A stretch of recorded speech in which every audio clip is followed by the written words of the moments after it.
함께 보신 말씀은 시편 47편 8절에서 9절까지의 말씀입니다.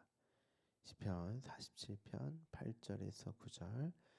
하나님이 뭇 백성을 다스리시며 하나님이 그의 거룩한 보좌에 앉으셨도다. 뭇 나라의 고관들이 모임이여 아브라함의 하나님의 백성이 되도다. 세상의 모든 방패는 하나님의 것이며 그는 높임을 받으시리로다. 아멘. 높임을 받으시리로다. 지존하신 하나님, 당신의 백성들로 언약의 완성으로 말미암는 그 높임을 받으시는 거죠. 오늘 시편 47편을 모두 마무리하겠습니다. 계속해서 고라 자손의 시 마스길에 대해서 함께 살펴보고 있습니다. 48, 49편까지가 아마 마스길에 관한 고라 자손의 시인데요. 뒤에도 두 편인가 세 편 정도 더 후에 나오는데 여러분이 확실히 이 내용을 아신다면 이제 그 부분에 대해서도 금방 아실 수 있으실 것입니다. 우리가 지난 시간 7절에 지혜의 시로 찬송할지어다 이 단어가 이제 사전을 찾아보면 마스킬입니다. 그 단어의 정의는 생각하다, 깨닫다 이런 의미를 가진 단어예요. 그래서 지혜라고 의역을 한 것 같습니다. 보통 성경에서 지혜로 번역되는 단어는 호크마라는 단어입니다. 좀 유명한 단어인데 호크마라는 주석서도 이제 되게 많이 읽혀지고 하는 주석서입니다. 하캄이라고 하는 동사에서 온 명사죠. 솔로몬을 지혜의 왕이라고 하는데 솔로몬이 기록한 잠언의 지혜가 호크마입니다. 지금 우리가 지혜라고 정의하고 개념화된 단어와는 다소 차이가 있습니다. 성경에서 말하는 지혜 그리고 오늘날 우리가 국어사전에 우리가 합의하여 정의한 지혜와는 다소 차이가 있죠. 그래서 성경을 읽을 때 그 내용을 정확히 파악하고 읽고 그것을 차곡차곡 개념화하는 작업이 굉장히 중요합니다. 성경을 읽기 전에 선행되어져야 할 부분이죠. 그런데 사실 그것은 굉장히 오랜 시간과 정성을 쏟아부어야 하는 작업입니다. 그것을 효율적으로 활용하고 더 좋은 효과를 얻기 위해서는 여러분 좋은 설교를 듣는 것이 굉장히 좋은 방법입니다. 여러분이 이제 많은 시간을 투자하고 원어를 공부하고 그 당시에 문화나 이런 걸 다 공부하기에는 성도들이 하기에는 좀 많은 시간이 들기 때문에 좋은 설교를 듣는 것이 효율적인데요. 여러분이 하시면 더 좋고요. 어떤 교회에서는 일반 성도가 원어나 아니면 성경에 관련된 어떤 문서나 이런 걸 보는 것을 달갑게 여기지 않는다고들 하는데 저는 그렇지 않습니다. 여러분들이 될 수 있으면 성경과 성경에 관한 내용들을 많이 접하시는 것을 저는 추천을 드립니다. 어떤 설교가 좋은 설교인가는 각자의 생각이 다를 수 있지만 그것을 판단하려면 많은 책들, 좋은 설교가들의 설교를 무엇보다 내가 성경에 대한 지식과 정보가 많아야 합니다. 지식과 정보가 많다고 해서 그가 훌륭한 어떤 성도인 것은 아니죠. 무엇보다 꾸준히 성경을 가까이 하고 읽어야 하는 것이 중요합니다. 저도 성경을 읽으려고 굉장히 애를 쓰고 있고 좋은 설교의 책을 읽으려고 합니다. 굉장히 오랜 예수님의 제자 사도들의 제자 속사도들의 그런 설교들도 여러분이 접하실 수 있으면 읽으시는 것이 좋죠. 홍수처럼 이러한 것들이 쏟아지고 있는 시대에 그것을 분별하는 것도 상당한 고충이 될 수 있지만 그래도 최대한 여러분이 다른 것을 좀 멀리 하시고 말씀과 기도를 가까이 하시기를 바랍니다. 여러분의 그 지혜. 자, 오늘 본문의 뭇 백성은 민족이라는 뜻입니다. 앞서 모든 백성, 만민이 등장을 했죠. 민족, 백성, 나라 이런 단어들도 여러분이 잘 정리를 하고 계셔야 하는데 단순히 민족적, 시대적, 세대적 개념이 아니고 하나님의 택함을 받은 백성과 이제 그것을 신약에서는 이 세상이라고도 이제 번역을 하는데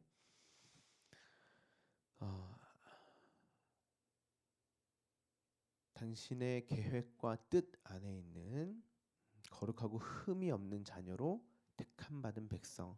자, 그 백성은 앞서 손바닥을 치고 이것이 이제 질그릇이 깨어지는 그 단어라고 말씀을 드렸죠. 자기 십자가, 육이 부정되고 육이 허물어지고 죽어서 허물어짐으로 다시 세워지는. 그러니까 허물어져서 세워진다고 하니까 이게 어떤 순서를 이야기한다고 생각할 수 있는데 그게 아니고 허물어지는 것 자체가 세워지는 거예요. 그러니까 같은 말입니다. 죽어서 사는, 죽어서 사는, 죽음 다음에 살아남이 있는 게 아니고 죽는 게 곧 살아납니다. 자, 그로 즐거운 소리로 하나님께 외치는 자들이 곧 당신의 백성입니다. 그로 그 백성은 하나님을 높이고 자신들의 왕 되심을 기뻐하며 감사합니다. 왜냐하면 이 세상의 왕들 그리고 그 왕들이 추구하고 목적하는 바 또 이 백성들이 있겠죠. 그 목적하는 바가 동일한 자신들에게 이 세계에서 왕이 되고자 하는 자신들에게 그들을 통한 자기 부정과 부인의 자기 십자가를 지게 하시는 방법으로 손뼉을 치게 하시는 방법으로 그들의 실체를 보게 하시는 만민, 백성, 나라가 주어졌고 그들의 삶은 죽은 자의 삶, 헛되고 헛된 인생이 아니라는 것을 보게 하시는 거죠. 그래서 복종하게 하셨다라는 단어가 사용되었는데 이 단어가 말씀이었어요. 어떤 말입니까?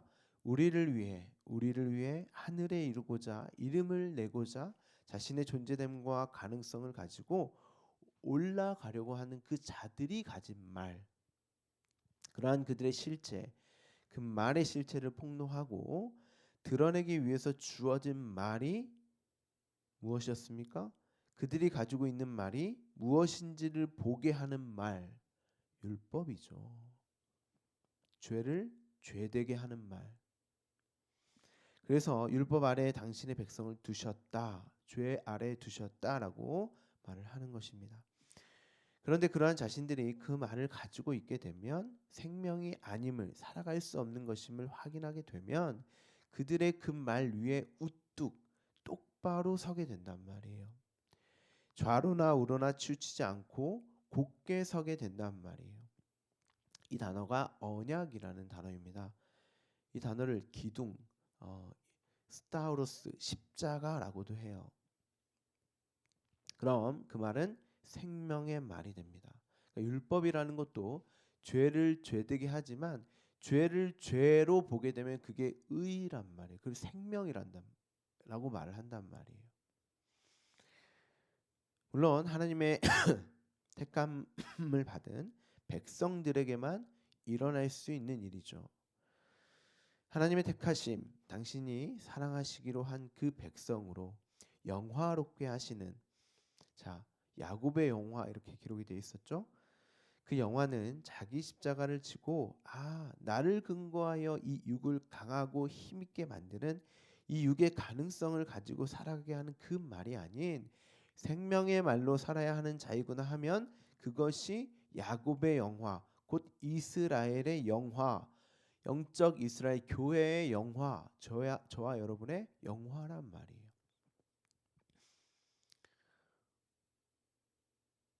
그래서 야곱의 그 질그릇, 환도뼈라고 이제 번역을 해놨는데 씨가 담긴 그릇, 그 그릇이 깨어져야 보배가 드러난단 말이에요. 무엇이 담겨 있냐가 중요하지 그 질그릇은 사실 아무 중요한 게 아니에요. 여러분이 질그릇 이 육이 깨어지면 내 안에 있는 보배가 드러나면 여러분이 곧 또 보배가 되는 거예요. 왜냐하면 그 이제 우리 뒷부분 보겠지만 하나님과 함께 보좌에 앉게 되는 것이기 때문에. 자, 그 진리의 말씀으로 진짜 생명을 보게 하신 그 힘과 능력을 가진 하나님을, 그 일을, 언약을 이루신 하나님을 높이지 않겠습니까? 찬송하지 않겠어요? 그럼 그 백성들에 의해서 하나님이 높임을 받게 된단 말이죠. 여러분, 여기서 이 땅에서 육을 개발하고 성숙시켜서 대단한 일을 이루어서 하나님께 영광을 돌립니다, 이런 말이 아니라 참된 생명을 가지게 되면, 그로 찬송하게 되면 그것이 하나님을 높이게 되는 거예요. 이 육으로 사는, 완전히 죽이셔서 살게 하시는 그 일, 나로 박수치게 하시는 그 일. 그런데 이 육이 죽는 것이 곧 전쟁과도 같은 일이었죠. 왜냐하면 우리는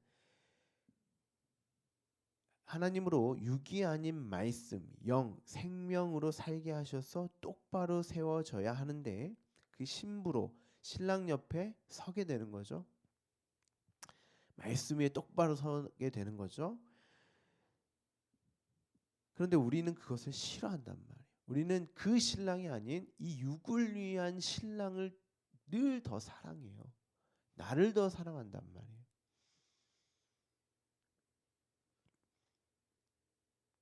근데 우리가 하나님을 섬기고 사랑한다고 이제 내 존재됨과 힘과 능력으로 자꾸 시도하려고 하는데, 하나님은 아니야. 사랑은 여기 있으니 내가 너희를 사랑하는 것이다. 우리가 하나님을 사랑하는 것이 아니요, 하나님이 우리를 사랑하시는 것이다. 그런데 그걸 싫어한단 말이에요. 우리 입맛에 맞지 않기 때문에. 그래서 이제 양식이라고 하는 그 내용들이 계속 성경에 기록되어져 있는 것입니다. 그래서 반드시 말씀이 주어지면 이 역사 속에서 인생이 이내 전쟁에 돌입하게 됩니다. 하나님과 당신의 백성의 전쟁. 그런데 그 백성들을 다 죽이면 안 된단 말이에요. 그래서 그들이 아닌 택함을 받지 못한 백성들, 민족들, 나라들로 이제 로마서의 논리로 보면 깨어지기 위해서 창조된 질그릇, 그들로 전쟁을 하게 하시고 이스라엘 백성도 참여시키셔서 전쟁의 실상, 실체를 보게 하시는 거예요. 이게 바로 너희도 이런 자들이었어. 너희도 사실은 깨어져도 아무 할 말 없는 그런 자들이었어. 그런 질그릇이었어. 그런데 그 안에 보배, 말씀이 담겨져 있는 거야. 난 그것만 봐. 너희의 질그릇을 보는 게 아니야. 어떠한 말씀, 너희 안에 어떠한 영, 예수 그리스도가 있는지 없는지만 본단 말이에요, 하나님은. 그러니까 반드시 질그릇은 깨어져야 되는 거예요. 그래야 보배가 내 안에 담겨져 있는 것들이 드러나기 때문에. 그리고 완전히 승리하시는 하나님, 나팔을 불어 승리하심으로 올라가시는 것이죠. 이것이 진짜 올라가는 것이지, 너희가 아무리 육으로, 너희의 어떠함으로 올라간다 한다면 그것은 흩어짐을 면하지 못하게 될 거야. 모두가 그러한 물이 당이 되어 하나님과의 대적, 원수의 자리에, 고라 자손의 그 내용이었죠. 자, 그 무리를 사타나스, 사단이라고 말씀을 드렸습니다. 비진리의 무리로 내가 다 흩어버릴 거야. 왜냐하면 그들이 하나의 말이 아니라 여러 말, 비진리의 말로 이제 흩어지잖아요. 그게 바벨탑 사건이었죠. 그런데 그럴 수밖에 없는 자들 중에 하나님의 부르심을 받은 거룩한 성회, 교회가 존재하는 것입니다. 그 되어진 일로만 사람들은 모일 수가 있어요. 그것이 이제 초대교회의 모습인데, 자, 성령이 오셔서 이제 교회가 탄생됩니다. 이것이 진짜 교회지 하고 하나님의 교회로 성회로 모이게 하셨어요. 새로운 이스라엘, 영적 이스라엘의 탄생입니다. 그런데 이래 또 그들을 흩어버리시죠. 왜 그러십니까? 자, 스데반 집사가 이제 설교를 하고 돌에 맞아 죽자 교회가 두려움을 떨고 흩어집니다. 이 땅에 육을 입고 사는 자들이 모이면 또 우리를 위해 우리 이름을 위해서 말씀을 율법으로 가지게 되고 행위를 내어놓으며 자기 이름을 위한 것으로 챙겨갖게 되어 있어요. 이 땅의 교회는 당연히 그럴 수밖에 없는 거예요. 왜냐하면 그들로 죄를 죄되게 또 드러내셔야 한단 말이에요. 교회는 완벽한 자들의 모임이 아니에요. 죄인들의 모임이지. 그래서 하나님이 초대교회 때 잠깐 이것이 교회지 하고 보여주시고 또 다 흩어버리시는 것입니다. 저희 교회도 마찬가지예요. 하나님의 말씀이 아닌 다른 것을 추구하게 되면 흩어져 버리는 것입니다. 또한 우리가 일주일에 한 번 모이잖아요. 그리고 각자의 삶의 자리로 또 흩어버리시는 거예요. 우리가 이 공동체로 뭐 일주일 내내 한 달 내내 평생 같이 모이는 거 아니죠? 초대교회는 그랬단 말이에요. 그런데 우리를 왜 또 각자의 삶을 흩어버리십니까? 죄를 죄되게 우리의 모습을 보게 하시기 위해서. 근데 뭐 흩은다니까 교회를 망하게 된다 그런 말이 아니라 오히려 더 교회가 크게 될 수도 있고 더 인간다움으로 끈끈하게 연대하는 모습으로 보일 수도 있어요. 그런데 그러니까 교회에서도 하늘에 이르자, 하늘에 오르자, 우리의 이름을 내자 하는 교회가 될 수 있단 말이에요. 그런데 그곳에 말씀은 없는 거죠.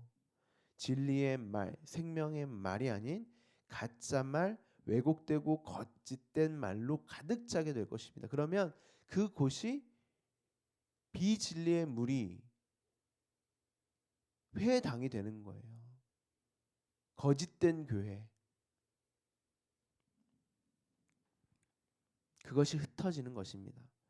서로 못 알아먹으니까 어떤 무리들은 이 진리의 말씀 이거지 뭘 대단한 거 하지 않고 교회가 작아도 이 말씀이지 하는 무리와 육을 위해서 그 말씀을 듣기 위해 오시는 분들도 있단 말이에요. 교회는 인간다움을 추구하고 더욱 인간다운 자로 교육, 성숙시키고 그러한 행위를 내어놓으며 사회에서 칭찬을 받는 자기의 어떤 가치를 챙기는 곳이 아니라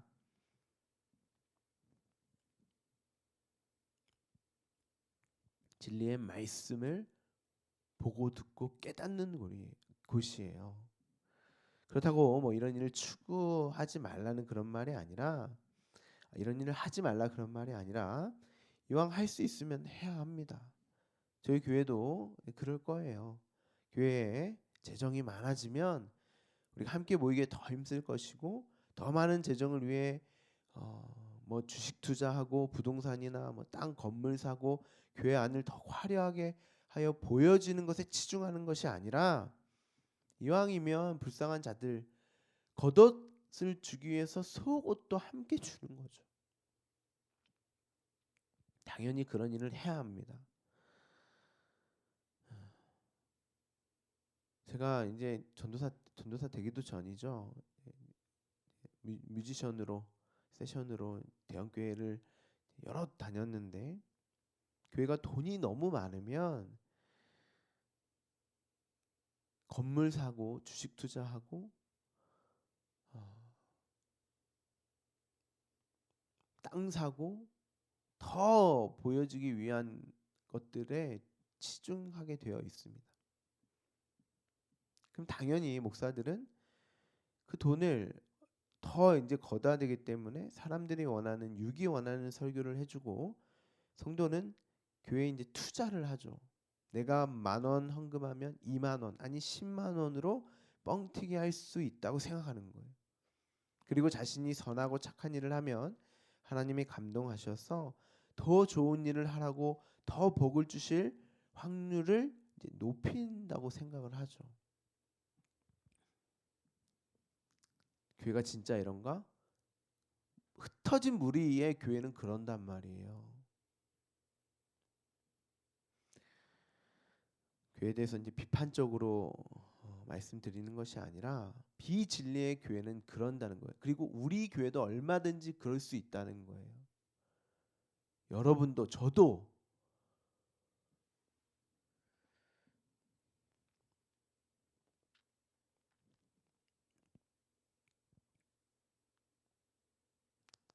저희 교회가 진리의 말씀을 가진 자들로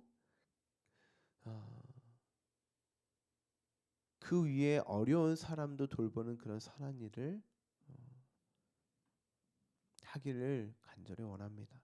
선교도 하고 봉사도 하고 그러한 일을 가치로 챙기는 그런 교회가 아니라 나의 이름을 내고 나를 위해서가 아닌 생명의 떡 말씀을 나누는 일로서의 그 선한 행위, 그건 나쁘지 않죠.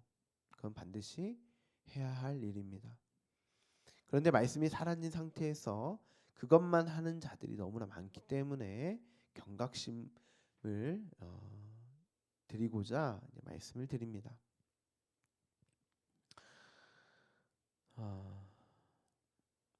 영생이 주어짐으로 찬송하라. 찬송하라. 하나님을 우리의 왕을 찬송하라. 그 찬송, 그것은 육을 위해서 무엇인가가 주어서 하는 찬송이 아니라 참된 생명으로 찬송하게 되어 있습니다. 자, 여기서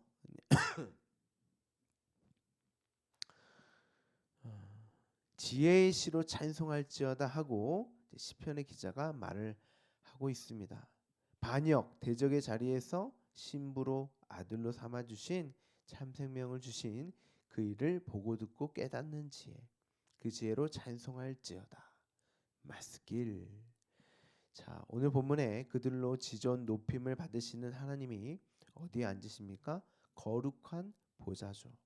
그럼 그 하나님과 연합된 나도 그 보좌에 앉아 있겠네요. 참 생명을 가지면 그 연합이라고 말씀드렸죠. 내 안에 성령이 함께 계시는 거.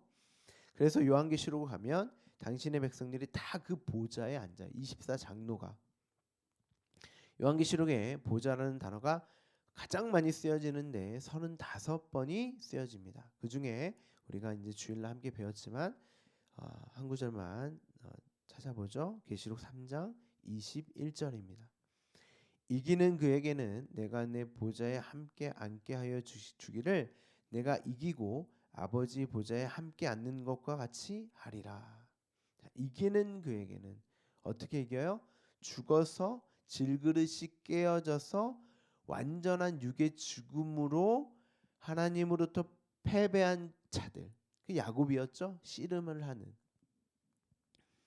그들에게 하나님의 이김이 주어지기 때문에 이겼다라고 말씀을 드린 거지, 야곱이 하나님께 간청을 해서 무엇인가 얻어냈다 그런 말이 아닙니다.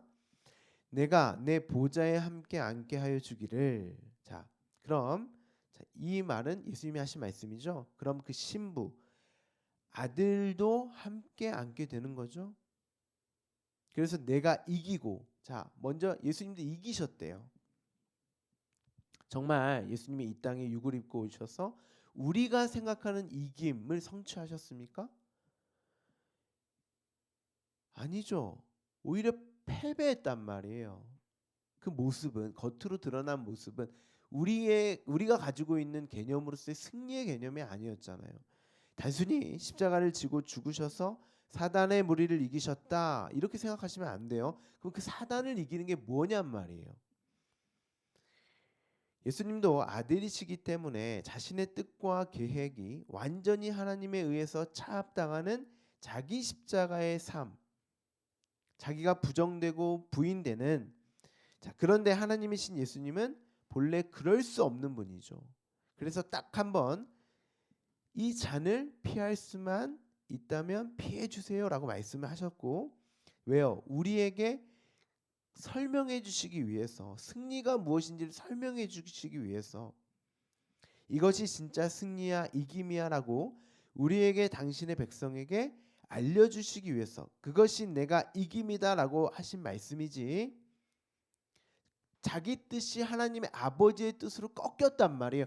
그게 승리란 말이죠. 그러니까 이런 표현이 좀 거칠지만 직설적으로 말씀하겠죠. 말씀드리면 하나님 이 잔 내 뜻으로 하나님 이 잔을 옮겨주지 마세요 하는 그 상태가 대적이에요. 사단, 적그리스도란 말이에요. 예수님이 적그리스도다 그런 말이 아니라 어떤 실제 적그리스도라니까 뿔이 있고 날개를 그런 말이 아니고 예수님은 하나님의 아들이잖아요. 본래 함께 연합된 하나님이신데 절대 그럴 수 없단 말이에요. 그런데 딱 한 번 십자가에서만 나의 하나님 어찌하여 나를 버리시나이까 내 잔을 옮길 수만 있다면 옮겨주세요 하고 순간 뜻이 있음으로 이제 보여지잖아요. 그게 적그리스도도 사탄이란 말이에요. 그런데 그 아버지에서 완전한 패배 어디에서 십자가의 죽음으로 이게 바로 승리고 나에게 주어진 영화다라고 말씀하신 것은 예수님이 적그리스도여서가 아니라 우리에게 이게 바로 적그리스도야. 너희가 그냥 육으로 하나님의 대적자로 서면 너희가 적그리스도야라고 말씀을 하신 거 보여주신 거예요. 우리에게 진짜 이김 승리가 무엇인지를 설명해 주시기 위해서. 어디 가서 예수님이 적그리스도다 그렇게 말씀하시면 안 돼요. 하나님은 육을 입고 오셔서 세상에 의해서 믿음을 받았고 죽임을 당하셨단 말이에요. 모두가 내 뜻으로 살기 원하는데 그렇게 말씀을 하셨는데 모두가 예수님을 사단이라 그랬단 말이에요. 오히려 대적자. 예수님이 아니야 너희가 대적자를 보여주시기 위해서 그들의 죄를 짊어지고 그런 모습으로 이제 성경이 설명을 하는 거예요. 십자가에 달려 죽으심으로 이게 바로 승리지. 세상은 그러한 예수의 모습을 패배, 실망, 망함으로 생각했습니다. 제자들까지도. 나를 구원해 주시는 건 이 땅에서 다윗의 그 성전이 회복되는 로마를 이기셔서 이 땅에 나에게 어떠함으로 유익이 되는 예수로 봤지. 근데 그들이 사단이었잖아요. 근데 그들이 사단이 무엇인지를 모르니까 자신들이 섬기는 예수인 내가 죽음으로 이게 바로 사탄이야를 설명해 주신 거예요. 그들이 섬기는 게 사단이었단 말이에요. 예수님이 사단이란 그런 말이 아니고 그들 안에 있는 우상, 나를 우상으로 너희 안에 두지 마. 나를 생명으로 둬야지가 십계명이잖아요. 예수님은 그렇게 하나님에 의해서 완전히 장악됨, 그 연합됨으로 십자가로 이제 죽으셔서 살아나시는 이게 바로 승리지. 여러분 연합은 우리의 50% 하나님의 50%로 조화되는 게 아니에요. 연합은 하나됨은 우리의 어떤 것도 있어서는 안 됩니다. 그래서 거룩이라고 하는 거예요. 거룩한 무리, 거룩한 것, 흠이 없는 것. 그래서 하나님께 제사를 드릴 때 항상 거룩하고 흠이 없는 순결하고 정결한 각 죽여서 태워서 드리잖아요. 그게 완전한 정결, 거룩함이기 때문에 하나님과 연합할 수 있는 상태가 되어지는 거기 때문에 그래서 십자가에서 다 죽는 거예요. 거룩은 하나님만 정결하고 거룩하시기 때문에 그 하나님이 우리 안에 거하실 때 우리가 거룩하게 되는 것입니다. 흠이 없게 되는 거예요. 우리가 연합하여 거룩하기 위해서는 이 육이 죽고 하나님의 거룩 그 영이 말씀이 생명이 우리 안에 존재하며 채워져야 하는 것입니다. 그것이 연합하여 아버지의 보좌에 함께 앉는 것과 똑같은 말이에요. 그 아들만 앉을 수 있습니다. 너희도 바로 그 아들이야. 그 아들로 부르신 거야. 그 아들이 무엇인지를 알고 보고 깨닫게 하기 위해서 율법 아래에 죄 아래에 두신 것이지. 그리고 나도 육을 입고 아들로 와서 이게 바로 죄를 보게 하는 그 역할, 말씀의 역할을 예수님이 하신 거예요. 그래서 예수님도 율법이에요. 내 밖에 있으면 그 예수는 우상이란 말이에요. 그 예수는 반드시 내 밖에 있으면 유익이 안 되기 때문에 내 안에 뚫고 들어오셔서 그게 너희에게 유익이지라고 말씀을 하신 거죠.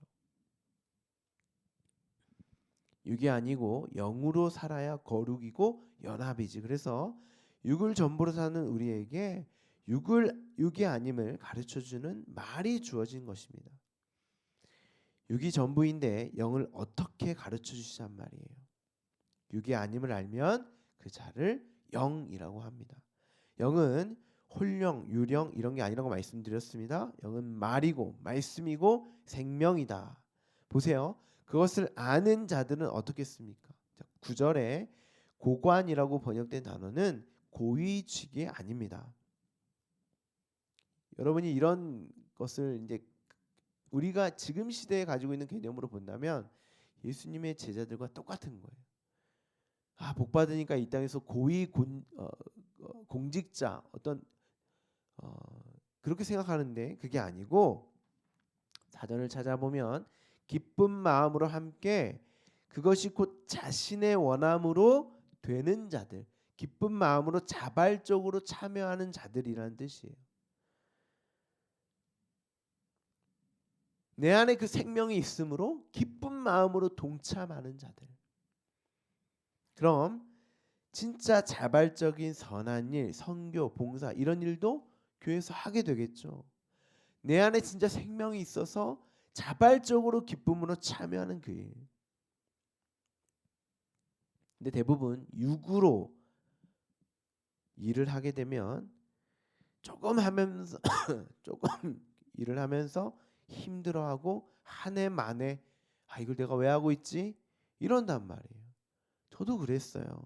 너무 하기 싫은데 어머니가 하라고 하니까 봉사 꼭 하나는 해야 한다고 하니까 나는 하기 싫은데 어머니랑 매주 싸웠는데 물론 힘들고 고됩니다. 교회 봉사하는 것도 자발적으로 기쁨으로 함께 참여하는 것, 헌금도 마찬가지고 굉장히 힘든 일이죠. 아깝죠. 그런데 진짜 생명을 전하면 나누는 일로 자발적으로 참여하는 거예요. 아브라함의 하나님의 백성이 되도다. 보세요. 예수님이 복음을 전할 당시 이스라엘 자신들이 아브라함의 후손, 선민이라고 생각을 했어요. 그런데 예수님이 뭐라고 말씀을 하십니까? 요한복음 8장 37절부터 40절까지 제가 읽어드릴게요. 거의 끝났습니다.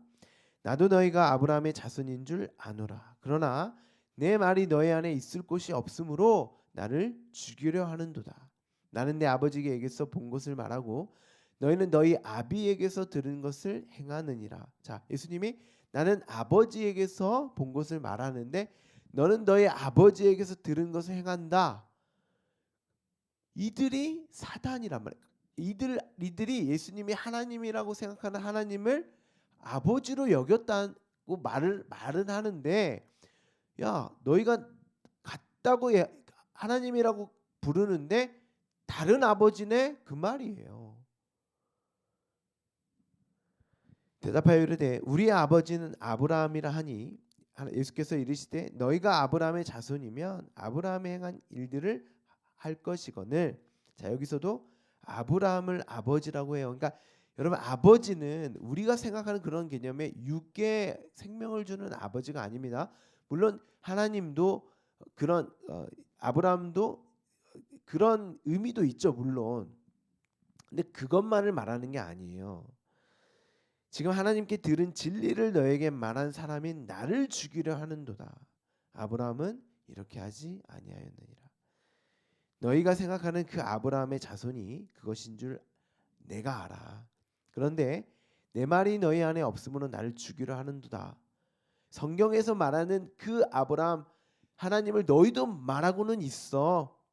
그런데 너희 안에 말씀 생명이 없네? 그게 나를 죽이는 거야. 진짜 아들은 내 아버지에게서 본 것을 말하고 나에게 있는 말씀 생명을 그것을 말하고 그게 진짜 아들의 역할인데 너희는 너희 아비에게서 말한 것을 가지고 있지 않고 너희 육으로 행하기만 하는구나. 이 육은 뭐예요? 그들도 말씀이 있었어요. 어떤 말씀? 율법의 말씀. 그것을 그냥 행하기만 하는구나. 진리의 말씀으로 생명으로 가지고 있지는 못하는구나. 여기서의 아비는 옛 성전이겠죠. 아버지라고 하는 그 내용은 하나님의 집, 아비라고 되어 있는데 너희가 진짜 그 아브라함의 자손이면 아브라함의 행한 일들을 할 거야. 아브라함의 행한 일이 뭐예요? 막 무엇인가를 갖다 바치고 이거 아들 삼아주세요. 그 일 했잖아요. 물론 그 일도 해요. 근데 이들이 부르는 아브라함의 자손, 이들이 부르는 하나님으로 그 일만 했단 말이에요. 근데 성경에서 말하는 그건 일이 아니잖아요. 하나님이 원하는 일. 뭐였어요? 모리아산에 가서 진짜 하나님의 집이 내가 되는 거. 내 밖에 집을 두고 섬기고 빌어서 이 육을 위한 성전으로 내 가치를 챙기는 게 아니라 나의 어떤 성전을 세우는 게 아니라 진짜 하나님과 연합되는 거룩한 흠이 없는 새 성전이 되는 거. 이들은 옛 성전에 머물렀단 말이에요. 예수를 믿고 자기 십자가를 지는 그 일을 삶을 하는데 너희는 그걸 하질 않네. 그런데 그 일을 하러 온 나를 죽이려고 하는도다. 저와 여러분이 이 일을 하죠. 예수님을 죽이죠. 근데 거기서 멈추면 안 돼요. 그게 그 십자가를 통하여서 이게 바로 우상숭배로 깨어져서 내 안에 그리스도가 그러니까 나의 죽음으로 내가 알게 되어서 그리스도와 연합해야 된단 말이에요. 아브라함은 이렇게 하지 않았어. 함께 연합하여서 아들이 되었어. 너희도 그렇게 그 일을 해야지. 그 일을 하는 자들만 내 백성이야.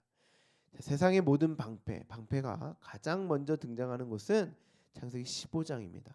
우리가 주일에도 살펴봤는데 아브라함과 언약하시는 장면이 있는 15장 거기서 내가 너의 방패요 상급이다 그러십니다. 방패는 가리우다, 덮어씌우다 이런 의미이지 뭐 힘들고 어려운 일, 곤란과 환난으로부터 보호한다 그런 말이 아닙니다. 육으로 사는 너희를 가리우고 덮어서 영으로 살게 하신다는 말이에요. 그래서 스케노, 장막, 성막이라는 단어가 우리 안에 머무신다. 이렇게 말을 하고 당신의 피로 다 덮는단 말이에요. 휘장으로 다 덮어요. 휘장은 그리스도의 육체잖아요. 근데 그것이 찢어져서 하나님의 영이 내 안에 덮으시는 그 방패를 말하는 거예요. 육을 죽이셔서 영으로 살게 하신다는 말입니다. 이 육을 이 역사 속 삶에서 보호하고 살찌게 하는 그런 말이 아닙니다. 교회 다녀도 사고 안 당하고 위험한 상황이 교회 다녀도 사고 당할 수 있고 위험한 상황이 있을 수 있고 억울한 일들, 질병도 주어질 수 있습니다. 그런데 영원한 생명, 그 하나님과의 관계에서는 그 어떤 것도 끊을 수 없는 하나님의 사랑에서 그 어떤 것도 끊을 수 없다가 덮어짐의 은혜, 방패인 것입니다. 그리고 우리가 하나님과 함께 연합하는 그 보좌에 앉게 되는 높임을 받게 되는 것이죠. 오늘도 하나님의 섬김, 그 생명을 받아 연합됨으로 우리의 이름을 내고자 올라가는 높임을 받기 위한 삶이 아닌 진짜 하나님의 덮으심의 은혜, 사랑에서 끊을 수 없는 그 영생으로 주어지는 높임을 경험하는 여러분의 삶이 되기를 간절히 소망합니다. 기도하겠습니다.